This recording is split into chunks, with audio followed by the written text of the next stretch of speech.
대부분의 사람들은 조용한 절망의 삶을 이어가고 있다.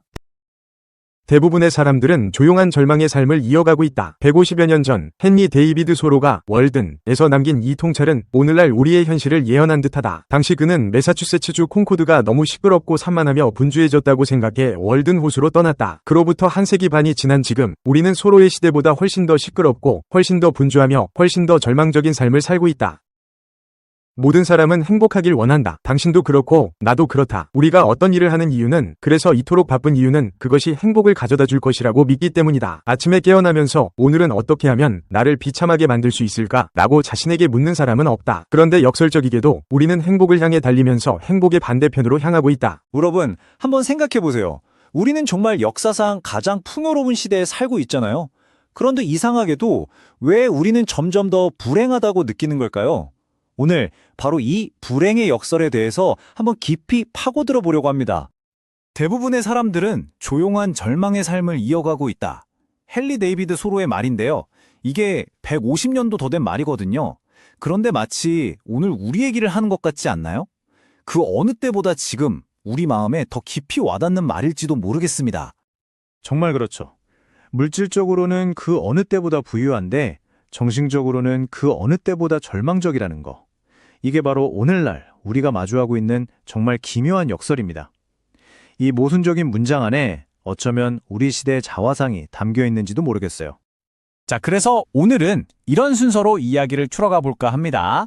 먼저 조용한 절망이 대체 뭔지 현실을 짚어보고요. 그 다음엔 숫자로 우리의 불행을 한번 들여다볼 겁니다. 그리고 왜 우리가 자꾸만 잘못된 행복을 쫓게 되는지, 또 우리 사회가 어떻게 불행을 만들어내는지 살펴본 후에 마지막으로 진정한 행복으로 가는 길은 어디에 있는지 함께 고민해 보겠습니다. 네, 첫 번째 이야기, 바로 조용한 절망입니다. 우리 모두 행복해지고 싶잖아요. 그게 목표죠. 그런데 참 아이러니하게도 그 행복을 좇으면 좇을수록 오히려 더 불행해지는 것 같은 느낌? 다들 한 번쯤 받아보셨을 거예요. 바로 그 목표와 현실 사이의 깊은 간극, 여기서부터 이야기를 시작해보죠. 자, 그럼 이제 좀 더 객관적인 데이터로 이 문제를 진단해 볼 시간입니다. 막연한 느낌이 아니라 숫자가 뭘 말해주는지 보자는 거죠. 특히 이번에는 한국의 사례에 좀 더 집중해서 이 현상이 지금 얼마나 심각한 수준인지 한번 파헤쳐 보겠습니다. 자, 보세요. 58위, 이게 2025년 세계 행복 보고서에 나온 한국의 순입니다. 1년 전보다 6계단이나 떨어졌어요. 근데 진짜 놀라운 건 뭔지 아세요? 한국의 1인당 GDP, 그러니까 경제력은 세계 최상위권이라는 사실입니다. 이렇게 잘 사는데 왜 우리의 행복지수는 자꾸만 바닥으로 향하고 있는 걸까요? 정말 이상하죠? 더 충격적인 건 이겁니다. 2011년에는 국민의 71%가 행복하다고 답했는데 2024년에는 겨우 48%만 그렇다고 답했어요. 불과 13년 만에 무려 23%포인트가 그냥 뚝 떨어진 겁니다. 이건 그냥 조금 낮아진 수준이 아니에요. 우리 사회에 행복이라는 기반이 얼마나 빠르게 무너져 내리고 있는지를 보여주는 정말 명백한 증거라고 할 수 있죠. 이 그래프는 볼 때마다 참 마음이 아픈데요.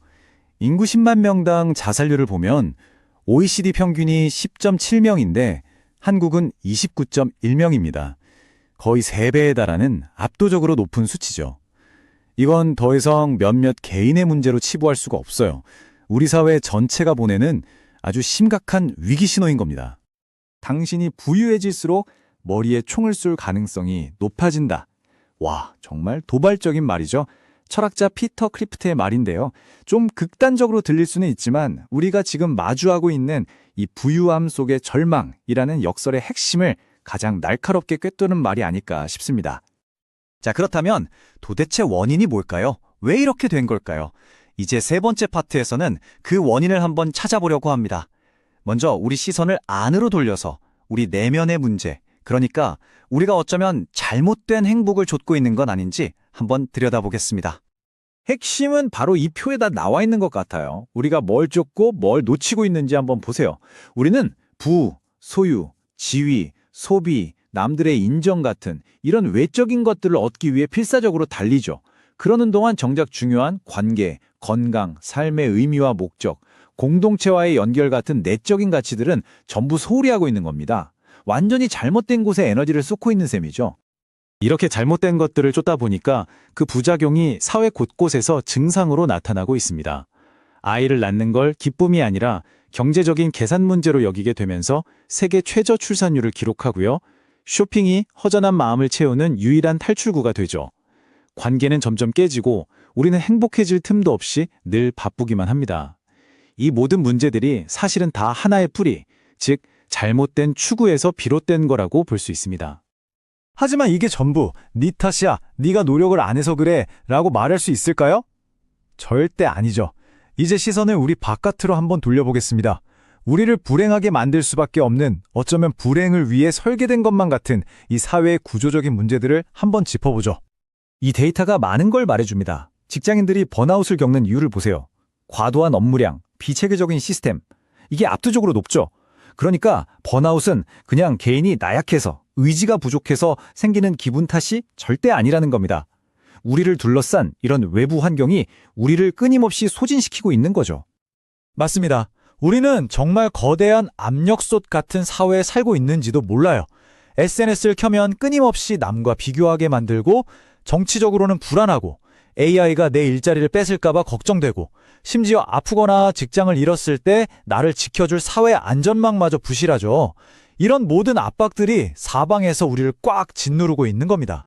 자, 지금까지 너무 우울한 이야기만 한 것 같네요. 문제점은 정말 충분히 살펴봤습니다. 그럼 이제 가장 중요한 해결책으로 넘어가 봐야겠죠? 근데 놀랍게도요, 그 해답은 무슨 대단하고 새로운 것에 있는 게 아니라 아주 근본적이고 우리 바로 가까이에 있습니다. 진정한 행복을 위한 4가지 기둥입니다. 첫째, 잘 먹고 잘 자고 운동하는 신체적 건강. 둘째, 소중한 사람들과의 관계를 우선하는 정서적 안정. 셋째, 책도 읽고 배우면서 성장하는 지성적 활동. 그리고 마지막으로 잠시 멈춰서 명상을 하거나 산책을 하면서 마음의 평화를 찾는 정신적 훈련. 보세요.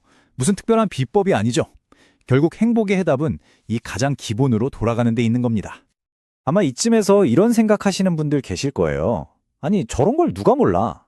맞습니다. 우리 이거 다 알아요. 모르는 내용이 아니죠. 그런데 왜 이렇게 실천하기가 어려울까요? 바로 우리가 앞에서 계속 이야기했던 그 거대한 사회적 압박들 때문입니다. 알면서도 할 수 없게 만드는 환경, 그게 진짜 문제인 거죠. 갤럽 CEO인 존 클리프턴의 이 말이 오늘 이야기의 핵심을 정확히 짚어주는 것 같습니다. 행복은 단순히 부의 문제가 아닙니다. 신뢰, 유대감, 그리고 공동체에서 나옵니다. 맞아요. 결국 행복은 통장 잔고나 GDP 숫자가 아니라 우리가 맺고 있는 관계의 질, 그리고 우리가 속한 공동체의 건강함에서 비롯된다는 거죠. 서로가 복잡한 세상을 떠나 월든 호숫가로 갔던 것처럼 어쩌면 우리 각자에게도 자신만의 월든이 필요한 시점인지도 모르겠습니다. 이 조용한 절망에서 벗어나기 위해서, 그리고 진정한 나만의 평화와 행복을 찾기 위해서 여러분은 무엇을 하시겠습니까? 당신의 월드는 어디에 있나요? 이 질문을 여러분께 남기면서 오늘 이야기 마치겠습니다. 우리는 지금 선택의 기로에 서 있다. 계속해서 행복을 향해 달리면서 불행으로 치닫을 것인가? 아니면 멈춰서서 진짜 중요한 것이 무엇인지 돌아볼 것인가? 조용한 절망의 삶을 계속 이어갈 것인가? 아니면 진정한 행복을 향해 방향을 바꿀 것인가?